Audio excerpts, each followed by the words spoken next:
El proyecto editorial surge como uno de los resultados fundamentales del problema principal de investigación del centro, que es la vida y obra del Che. Cuando nos dimos cuenta que teníamos una serie de documentos inéditos que recorrían y atravesaban toda la vida, empezamos a transcribir todo eso. Ahí está la obra y la huella de Aleida, porque al principio yo no entendía la letra del Che. Y ahora la leo, pero era muy difícil y solo ella realmente.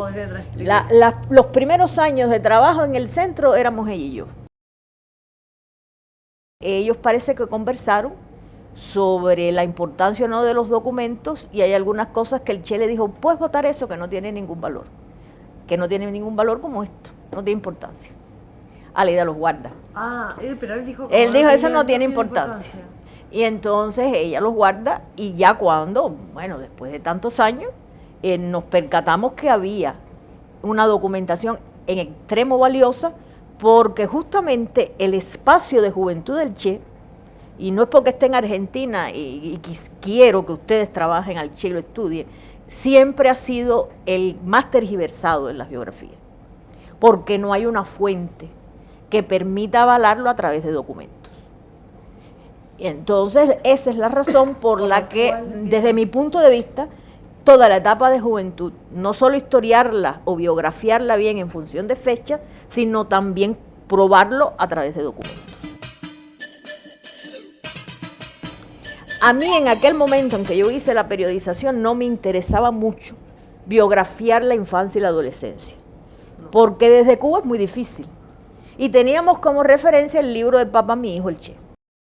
De todas maneras, yo partí del criterio de que era el padre, de que había algunas cosas que eran totalmente ciertas, y que por lo tanto nos daba una idea de cómo fue la infancia y la familia en ese devenir. Y entonces, el punto de partida de la periodización es lo que en primera instancia yo le llamé la primera juventud, que es desde los 16 años hasta los 25. ¿Por qué los 16? Porque es que nos encontramos que él guardó un índice de libros, que está aquí, que yo se los voy a mostrar después, un índice de libros donde anotaba, se nota la letra, el tránsito de la letra del adolescente al joven, todo lo que él iba leyendo.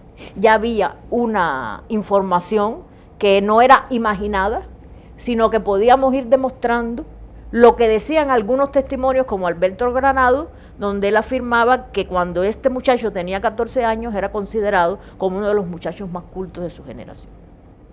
Y entonces, por lo tanto, pero no es solo un testimonio, sino estaba avalado por toda una relación. Y lo bueno que tiene que él, siempre digo que llevaba su mochila como una mochila nómada, la biblioteca nómada, porque eso uno va viendo en el índice que va anotando el cambio de letra, de cómo lo empezó a hacer y después ya, porque hay la letra que ya uno va conociendo, es decir, lo mantuvo incorporándole lectura. Y después nos encontramos toda la etapa de la escritura del joven. 25 años es cuando termina sus estudios de medicina. Ahí está el viaje a Argentina, por el interior de Argentina, las 12 provincias, el primer viaje y la arrancada del segundo.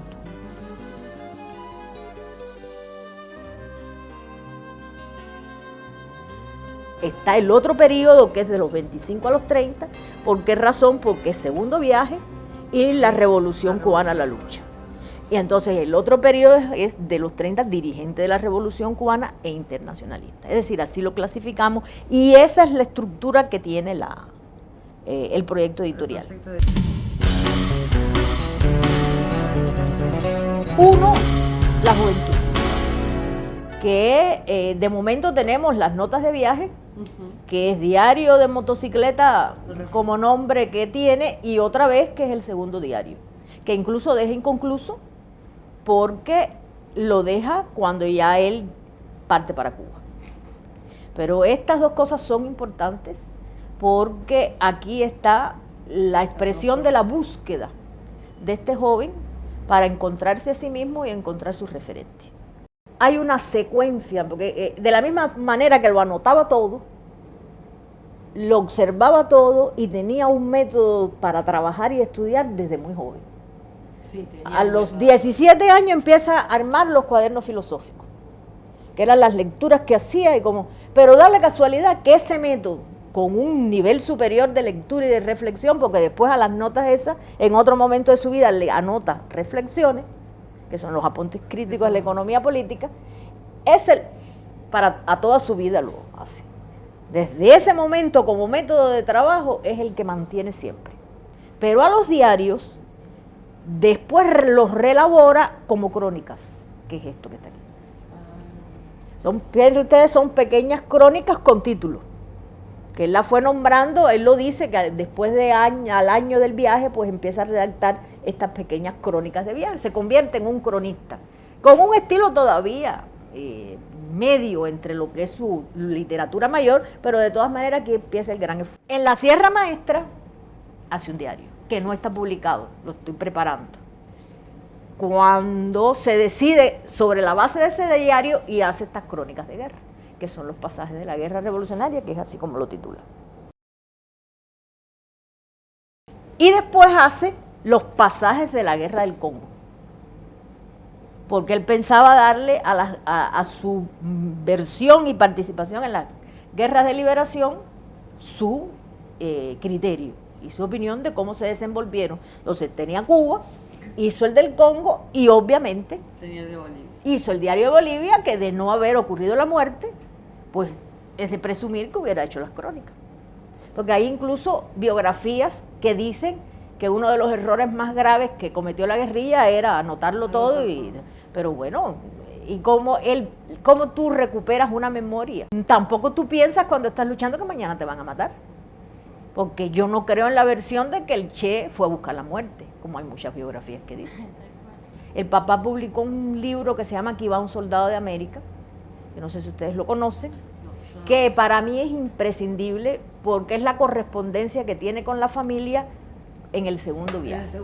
Y son cartas muy interesantes, que revelan muy bien cómo evoluciona. ¿Cómo va evolucionando la personalidad? A nivel de la intimidad familiar. Sí. Y le va diciendo cosas Entonces, esta juventud, en todo proyecto editorial, se hacen antologías temáticas, que es lo que ya a mí se me ocurrió como más importante. Bueno, una antología imprescindible en la obra del Che de América Latina. Se dividió en 3 partes, la juventud siguiendo esta secuencia, la otra en Revolución Cubana y otra el Che internacionalista, ya estando en el Congo y estando en Bolivia, qué valoraciones él hizo sobre América Latina. Pasaje de la Guerra Revolucionaria es un libro clásico, porque es que se edita estando él vivo.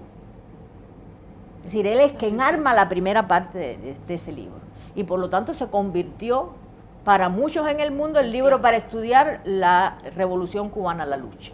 Y están todos estos, Guerra de Guerrillas, que era el manual de muchos jóvenes en el momento en que él la escribe, de movimientos de liberación, e incluso fue un libro de texto en las academias militares de los enemigos, porque en la escuela de Panamá lo tenían como libro de texto.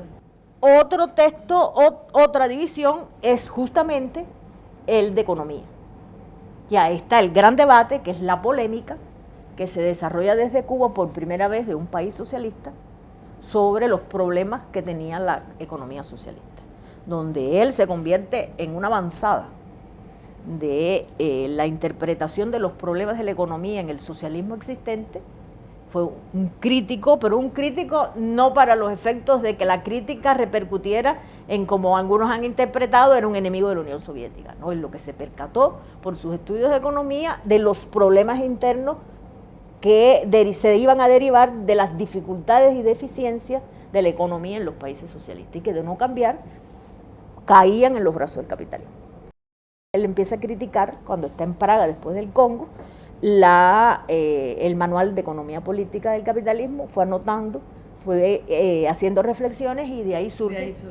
Ya no es el libro en contra de la Unión Soviética, es el libro de un hombre con una preparación extraordinaria desde el punto de vista teórico, que es capaz, por su formación y preparación, de penetrar en problemas tan cruciales como la economía, reflexionándolo desde el socialismo mismo. Pero ¿cómo lo hace? Con toda la moral de una obra revolucionaria. Era un proceso revolucionario el de Cuba que se impuso cambiar. Claro, partíamos de la realidad de un país subdesarrollado en el mundo occidental. Fue un reto tremendo. No estoy hablando del imperialismo, estoy hablando de lo que significó. Y esto es importantísimo tenerlo en cuenta, porque a partir de todas estas decisiones, él empieza a estudiar por qué el socialismo cambia, dónde están los defectos que se están presentando, cuando además él era un convencido que el socialismo era mejor que el capitalismo. Primer punto de partida de la observación teórica del Che De es esto. esta. Se dio cuenta que Stalin y todo lo demás que arrastraban perdieron la brújula porque está fallando la teoría. En la Unión Soviética y en el socialismo existente está fallando la teoría porque escogieron a una parte de Lenin y escogieron a una parte de Marx y no rechazaron el marxismo filosófico de Marx, donde estaba la esencia del papel del sujeto como actor social.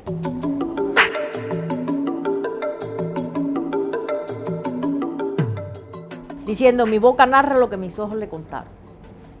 Chapurreando un verso de Sábato, porque es así como él escribe, empieza a narrar estas cosas.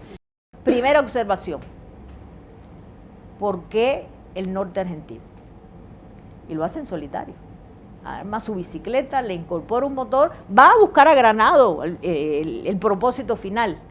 Pero también es importante tener en cuenta, empezar a explicarnos la necesidad que él siente de conocer la Argentina que no conocía. Si tú buscas el libro de mi hijo El Che, que es donde aparecen estas cosas, te ayuda a entender, porque él dice lo siguiente en lo que escribe. Los amigos me preguntaban que qué locura, cómo yo hice este viaje en solitario, porque me imagino yo que en aquella época, años 50, cómo serían los caminos por el norte. Dice, y yo me decidí a no contestarle, porque pensaba que no me iban a entender si yo me ponía a explicar. Pero yo estaba convencido que los países no se conocen en lujosos hoteles de turismo.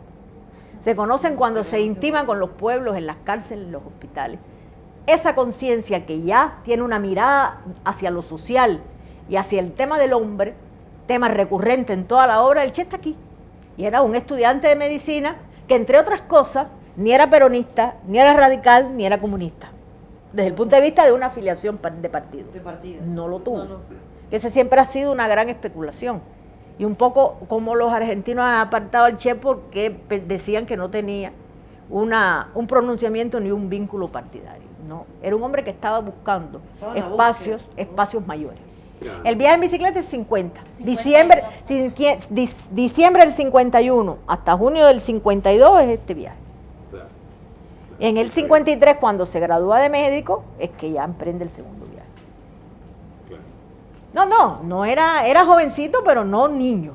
No, ni. Tenía la madurez suficiente para poder tomar esa decisión de emprender viaje, pero eso más todavía.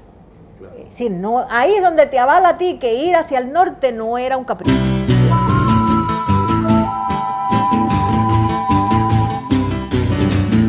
Es un hogar, vamos a llamarlo liberal. El padre no era un hombre de izquierda. Ahí la que era un poco más, bueno, que era del Partido Radical, un poco más fuerte de carácter, pero tampoco porque fuera de filiación de izquierda, eso todos son inventos, es Celia. Pero para nada piensen ni se imaginen que vivió en un hogar con posiciones, eran gente muy humana, que a pesar de ser de la oligarquía venida menos, en el caso de Celia, había una relación y nunca le negaron espacios en su casa a ningún estrato social de donde viviera. Es decir, era una familia muy peculiar y muy interesante la infancia de este niño en Altagracia, porque justamente todo el mundo lo refleja así. Pero hasta ahí. Tenía algún elemento a su favor. Como era una familia culta, tenían en la casa de la abuela, en la casa de la tía, en su casa biblioteca. Claro, sí, eso sí se muestra. E inclusive, ¿dónde llega? Creo, porque tampoco nadie nace de la nada. Es decir, hay valores que sin duda los obtuvo de su casa. El que tú no tengas una afiliación partidaria no implica que tu familia no te eduque como debe educarte. Y eso se le debe a sus papás. Porque inclusive si tú analizas el valor que tiene este niño y los padres en una cosa que es como el asma, que la adquiere desde los 2 años, no lo educaron con lástima. No. Creo que ellos fueron una gente que implantaron normas que hoy se conversan, como cómo se debe atender un niño asmático, y ellos desde aquella época, precisamente porque era un asma muy violenta, nunca limitaron a ese niño. Si había que nadar, nadaba, si había que correr por los bosques y todo eso con los demás lo hacía, y llegaba cargado por los demás con el ataque de asma, pero no pasaba nada. Es decir, ellos sabían cómo proceder, pero sin limitaciones, y esto es importante. Que lo hicieron intrépido al niño, bueno, también es verdad, Bien. pero tampoco pensar, como dicen uno, que desde esa época ya él corría por sus venas la sensibilidad hacia la pobreza, tampoco, porque era un niño que jugaba y tiraba piedra. Además, de esta manera en que los padres enfocan esto, también hay una cosa real. Él supo aprovechar, como no era un niño que todo el mundo lloró en su hombro, mientras tenía que estar acostado, ¿qué hizo? Hacía, leía. Entonces, obviamente, no había una disciplina, pero él mismo lo decía. Leía los muñequitos que le decimos nosotros, las historietas, leía Julio Verne, él ya fue leyendo. Y adquiriendo un gusto por la lectura, es decir, porque con lo que eso que te quiero decir, que a los 8 o 9 años no estudiaba filosofía. Pero como era una lectura irregular, fue quizás ya como adolescente leyendo cosas que estaban por encima de lo que leía un niño de su medio. Este es un tema que nosotros necesitamos. Una de las cosas que estamos tratando es de ir buscando correspondencia entre ellos dos en diferentes momentos, para dejar un poco claro cómo fue esta relación. Por eso yo les decía, le anotaba lo que es la primera valoración que hace Ernesto de Fidel. Sí. Que es este impacto de dos gentes que van caminando en los binomios de la historia. Carlos Marx y Federico Engels, y cuántos podemos poner que han dejado una huella, que son hombres que tienen talento y discuten, y quién no lo hace. Es decir, creo que la discusión, pero en el respeto y en el camino. Entonces, estas cosas es lo que pasa. Y en esas especulaciones, por ejemplo, yo le decía a Darío que hay una primera biografía en el año 70 que publican los norteamericanos, que se la mandan a hacer a un gringo pagada por la CIA. Y él, de hecho, era un agente. ¿Qué tiene esa biografía? Que hay que leerla. Porque además es una tubería de peso con las que ellos armaron esa biografía para divulgarla en el mundo entero. Y muchos de los clichés que después otros biógrafos han seguido en torno a cómo se formó el Che, qué preparación tenía, están asumidas de las interpretaciones, entre comillas, de esta biografía. ¿Quién lo escribe? Daniel James, un norteamericano, que aparece en Bolivia en el año 67, 68, cuando los soldados pretenden venderle el diario del Che, antes que nosotros lo publicáramos. Pero querían mucho más precio y la editora se retira.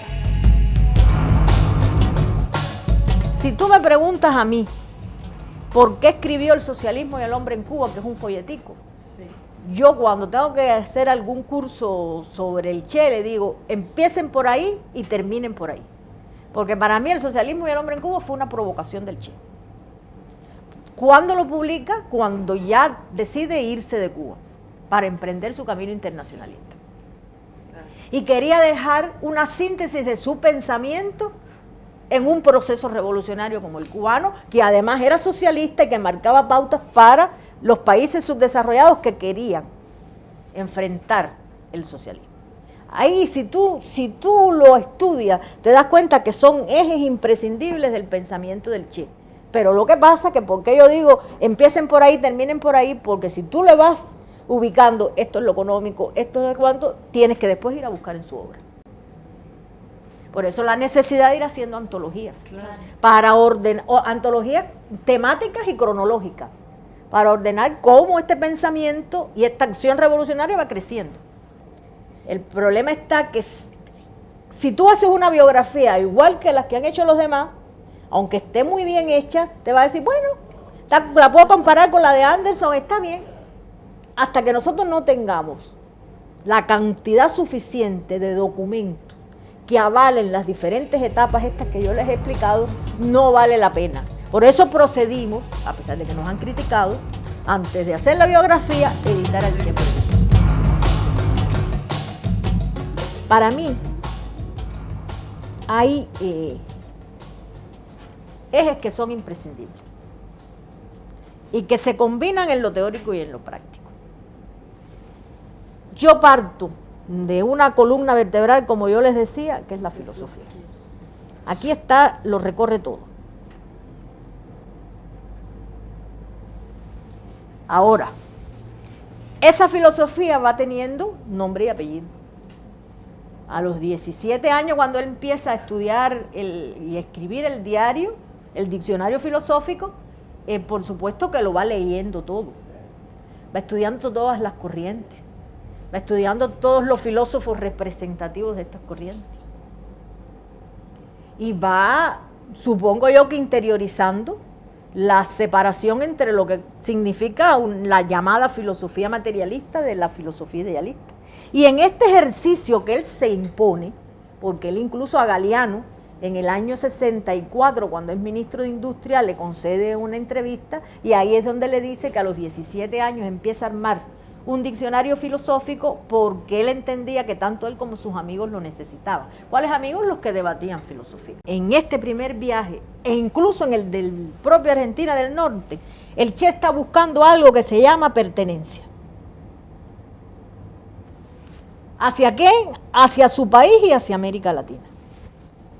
En esa pertenencia de sentirse parte de este continente es midiendo las culturas propias, el conocimiento del hombre americano con este eje humanista, de sentir los problemas de ese hombre americano, hasta llegar al gran salto que es el latinoamericanismo del Che. Sí, lo que pasa es que tú lo tienes que ir viendo en gradación. No es un latinoamericanista cuando va al primer viaje. Pero sí hay un cambio sustancial cuando escribe la crónica San Guevara, en el cumpleaños de él, cuando al final, ahí es donde Granado dice que encontró las diferencias. Cuando brinda por Perú y por América Unida, el día de su cumpleaños. Dice, como dice Granado, el viaje era mi obsesión y Ernesto me sigue.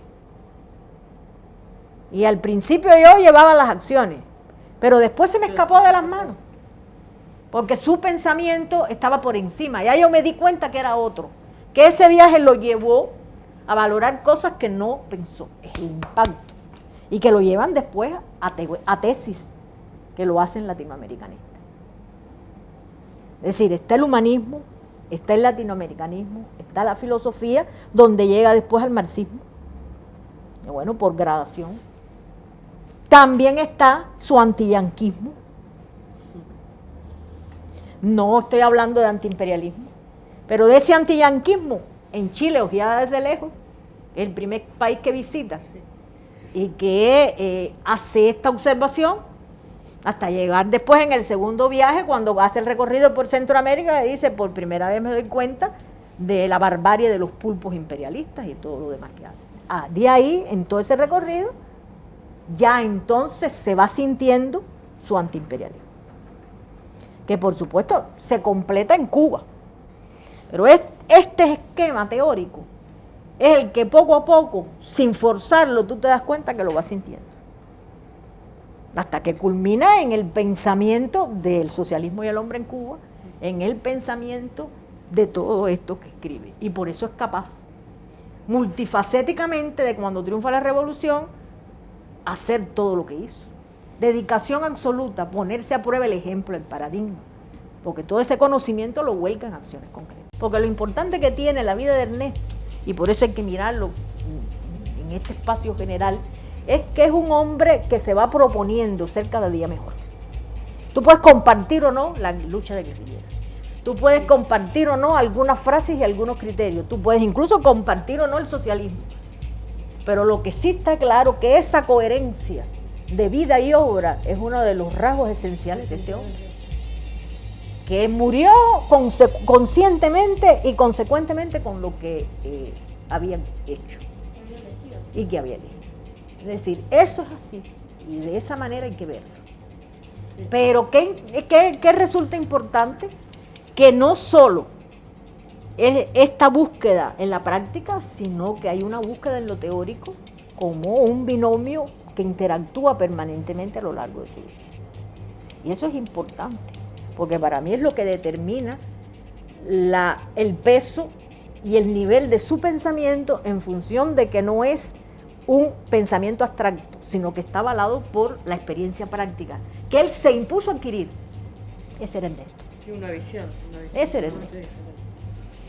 No era la pedantería de saber por saber, de creerse el que más sabía, sino realmente ir llenando esos espacios que él intuía, porque tampoco hay que hacerlo revolucionario desde que está en el vientre de Celia, intuía que le iban a servir como elementos complementarios para lo que él ya sentía que iba a ser su futuro.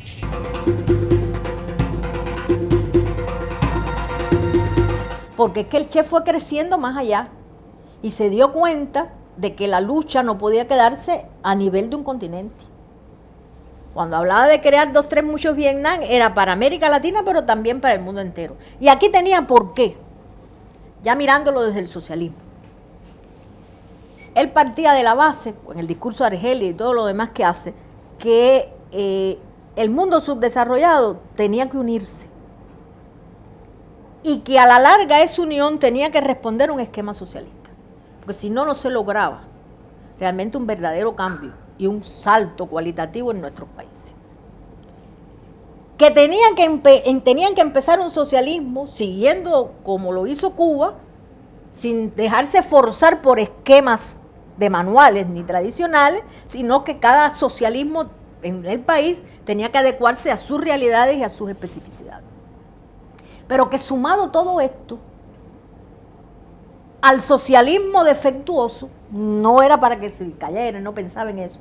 Ese socialismo defectuoso con todos estos países socialistas de nuevo tipo, esa fuerza tremenda podía enfrentarse abiertamente al imperialismo en su concepción internacionalista. Por eso, independientemente de cualquier cosa, ya cuando él llegó a este criterio, pensaba en una concepción global de lucha. No globalización, global de lucha, y lo dice en Mensaje a la Tormenta. Ya va creciendo en dimensión su concepción. Si no, no va al Congo. Porque ya él se da cuenta que, bueno, en Asia está la China de aquella época. No estoy hablando de la China de ahora. Está la lucha en Vietnam. Ya toda esa zona puede moverse en función de intereses diferentes. África había que estremecerla, bueno, era la más atrasada, y lo dicen los pasajes de la Guerra del Congo. Y América Latina, que él consideraba que era la más avanzada para comenzar un proyecto de cambio. Y ya después viene la decisión, que puede haber estado equivocada, que se puede haber admitido o no, que es el hecho de la decisión de emprender el camino de la lucha y dejar esto a un lado. Porque él partía del criterio que las condiciones y el contexto del momento eran las idóneas y que ya había muerto mucha gente y él, como reconocido que estaba en el mundo entero, como la figura que realmente podía apoyar desde él mismo la lucha, pues había que decidirse por otro camino. El discurso de Argelia lo marca. Y él había denunciado oficialmente e internacionalmente en su última aparición pública, había determinado la complicidad de los países socialistas con los capitalistas si no ayudaban solidariamente a los países pobres. Los hacía culpables de todas estas cosas. ¿Qué más iba a hacer? Emprender el camino de la lucha. Hacer que Fidel se acordara de que en México están las cartas, no es infamia de Cuba. No es que Fidel lo votó. Hay un momento en que se detiene para apoyar la revolución cubana en su lucha y entregar. ¿Se imaginaba él que iba a ser el gran dirigente de la revolución cubana? Me imagino que al principio no pensaba eso. ¿Cómo fue completando un ciclo hasta llegar a 6 años, convencido de que la revolución cubana no se iba a caer, que Fidel era el líder natural, admirado, querido y apreciado por todo el pueblo, y que ya él había cubierto un espacio y que necesitaba retomar lo que era su proyecto? Ese que aparece en la carta que le escribe a la madre de que está convencido de que el marxismo es tal cosa y que además la lucha es el camino. Hay contradicciones. Fidel lo vota. Porque es que Fidel hasta le dice, no hace falta, él no quería cuando estaba en Praga llegar a Cuba.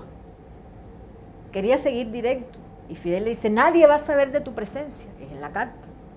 Yo te ofrezco bajo las condiciones que tú quieras, pero para que te prepares con el tiempo. Fidel no quería que el Che se fuera en ese momento. Y Fidel tuvo una vez más razón.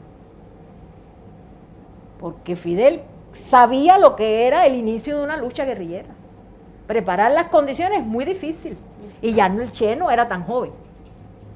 Él le dio cuadros, le dio apoyo. Internacionalmente, la presencia del Che le costó a la Revolución Cubana y le costó a Fidel, porque ya era la Revolución Cubana apoyando toda la lucha revolucionaria. Es decir, nos costó, no fue al Che la muerte, nos costó y le costó a Fidel. Es lo que la gente no quiere ver. ¿Por qué Bolivia? La otra vez, el primer viaje fue el viaje de 2 locos en moto. Esa experiencia le sirvió para decidir otro camino. Él va pausadamente, parte de la estación de trenes, a llegar a Bolivia. ¿Por qué Bolivia? Ya hay una mirada diferente de América Latina. En el primero es una búsqueda y un juicio, incluso en el primero no va a Bolivia. ¿Por qué empezar por aquí? Porque había un proceso revolucionario que él quería conocer, porque en su país él partía de la base de que no había vivido nunca un proceso revolucionario. Que me perdonen los peronistas. Entonces, ese es un punto que lo provoca a ir. Después la revolución esa del 53 lo decepciona mucho. Pero fíjense qué interesante cuáles son los juicios de esa revolución. Porque es una revolución que rompe estructuras feudales. Si tú la comparas con lo que había, relativamente es audaz. Dice, pero tenía 2 cosas. Una, la participación del minero solo se daba a través de las marchas, pero no había era la revolución del DDT. Era el ministro de Reforma Agraria fumigando a los indios piojosos antes de entrar a conversar con ellos. Eso lo marcó y lo puso ahí. Pero además, demasiada entrega a los norteamericanos. Mucha penetración norteamericana, que a la larga va a abortar el proyecto revolucionario. Claudicación. Y pensaba estar más y lo que estuvo fueron 1 mes y día. Interesante a tener en cuenta. Se dio cuenta de las esencias y de los problemas que iba a arrastrar en un futuro. De todas maneras, después él, que siguió estudiando, sabía que esas huellas que dejan un proceso revolucionario siempre hay marca. Es un pueblo que potencialmente tiene cualidad. Después, en ese camino, esa es la razón de que cuando está en Guayaquil decide cambiar el plan de viaje y trasladarse a Guatemala para conocer otro proyecto revolucionario que lo convenció plenamente, y lo dice. En Costa Rica le dice a la tía que en Guatemala se perfeccionará como un revolucionario. Diciembre del 53. Ya él le está poniendo nombre y apellido a sus acciones. Es decir, Bolivia siempre estuvo por una posición geográfica marcando las pautas de lo que debía ser la irradiación de la lucha. Por lo tanto, no vamos a hablar ya de lo que después quería hacer el Che de incorporarse a la lucha en Argentina. Es decir, esa historia de que no pensó nunca en su país, volvía de nuevo, la vuelta de nuevo. Porque él aquí, lo que se arma en Ñancahuazú inicialmente es un campamento para preparar. Y se suponía que ahí estuvieran representados los países que estaban ubicados en el entorno de Bolivia. Ir preparando la fuerza, porque él hablaba de cortar las bases de sustentación del imperialismo, de crear 2, 3 muchos vendrán, porque el imperialismo, si tú le creas diferentes frentes, no puede responder con la misma magnitud. Por lo tanto, esa era una estrategia perfectamente válida, que había que descabezarla. De ahí la traición de Reyes de Bré. Otras que el Partido Comunista no, pero Monge sí. Le retira su apoyo cuando el 31 de diciembre conversan. Van a aislar al Che completamente, pero de todos los bandos. Esa es una historia que habrá que pasarle, por eso te digo, no es un problema de argentinos, habría que pasárselo a los revolucionarios latinoamericanos, porque realmente faltó apoyo. Si no, no hubiera, siempre en este mapa de fronterizos, si los otros hubieran querido, hubieran armado un apoyo, pero nadie, se sustentó en el cerco que hacen los ejércitos latinoamericanos para no entrar y salir a nadie, y bueno, todo el mundo esas reglas las aceptó y se quedó solo. Se fueron muriendo, fueron traicionando, todo lo demás que ustedes conocen y llega el punto de la quebrada. Con acciones contundentes que hace el ejército, como es la matanza de las minas en el siglo XX, que el Che dice que lástima que no existan tantos hombres para. Porque además esa matanza nadie sabrá nunca la cantidad de muertes que hubo. Hay una película de Sajiné, que no sé si ustedes la conocen, pero debían buscarla. Es muy buena película. Es como ciclos que se van sumando y que empiezan con un objetivo y terminan con el mismo, con una misión más integral. Es decir, el joven buscó América Latina, la quiso buscar él, desde Argentina, y terminó en América Latina, pensando en terminar su vida de revolucionario, no muerte, la vida de revolucionario en su país. Porque además él era un soñador muy romántico también. Él le decía a Leida que en un futuro él pensaba caminar por los bosques de Palermo con los niños y ella sentados en la mano y comiéndose un helado de melocotón. Sí, permanentemente pensaba en eso. Y a Leida no lo puede decir porque empieza a llorar. Pero ese era el Che. Nunca dejó de hablar de su país. No me pertenecen esos cuentos, yo no los hago, pero tú me lo preguntas para consumirlo aquí familiarmente y te lo digo. Pensaba de esa manera, porque él desde niño caminaba y jugaba en los bosques de Palermo que estaban cerca de su casa. Y entonces esa fue la visión y él quería disfrutar con su mujer y sus hijos también en el bosque de Palermo. Recuperar al argentino que lo han obligado a estar alejado de Argentina, por razones que no es necesario puntualizar. Y cuando yo vengo en el año 95 a Argentina a trabajar, que estaba en la embajada, porque había que buscarme en algún lugar, pero en realidad lo que yo venía a hacer era la investigación de la presencia de Ernesto en Argentina.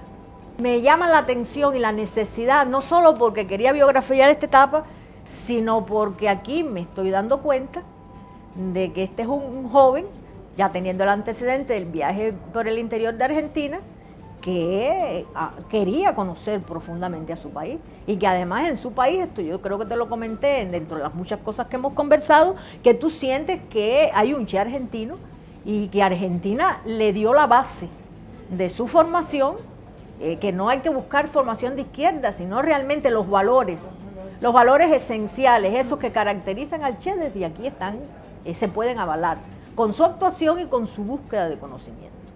Entonces, de pronto, tú te das cuenta que en esta búsqueda está este viaje iniciático, como es obvio que es, pero que empieza justamente por lugares que él quiere marcar, donde hay relatos de aventura que dan una película como la que hizo Walter Sales, que a mí me parece que es una buena película y atrae a los jóvenes, más allá de que quizás yo puedo decir podría haber utilizado otra crónica para abundar más en su preparación política, pero de todas maneras es una película limpia y atrae a los jóvenes. Pero aquí está, y entonces de pronto, para un estudioso,